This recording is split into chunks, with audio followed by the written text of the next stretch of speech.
ప్రజలు తరచుగా దివ్యశక్తిని ఎక్కువ మోతాదులో తమలో ఒకేసారి ప్రవేశింపజేయమని అడుగుతూ ఉంటారు. నిజం చెప్పాలంటే నాకు కూడా అలాగే చేయాలని చాలా ఆరాటంగా ఉంది. కానీ అభ్యాసిలో దానికి అవసరమైన సమర్థత నాకు కనిపించనందుకు బాధపడుతూ ఉంటాను. జాప్యం జరగటానికి గల కారణం అభ్యాసిలో గల ఈ లోపమే. ఈ విషయంలో నన్ను ఏ విధంగానూ లోభి అనడానికి వీల్లేదు. నా దగ్గరున్నదంతా మానవాళి కోసం నిర్దేశించినదే. ఆధ్యాత్మికత్వాన్ని ఏమీ దాచకుండా, ఎలాంటి పక్షపాతం లేకుండా అంతటా వ్యాపింపచేసి నా గురుదేవులకు గురుదక్షిణగా సమర్పిస్తానన్న నా పవిత్ర ప్రతిజ్ఞకు నేను బద్ధుడనై ఉన్నాను.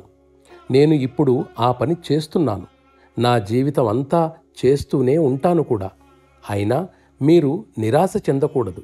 మీరు నిజంగా మీ విషయాన్ని పూర్తిగా నాకు అప్పగించినట్లయితే మీ పరిపూర్ణత్వానికి నా పూర్తి సహాయం ఉంటుందని వాగ్దానం చేస్తున్నాను. దీనికై మీరు కూడా చేయాల్సి ఉంటుంది.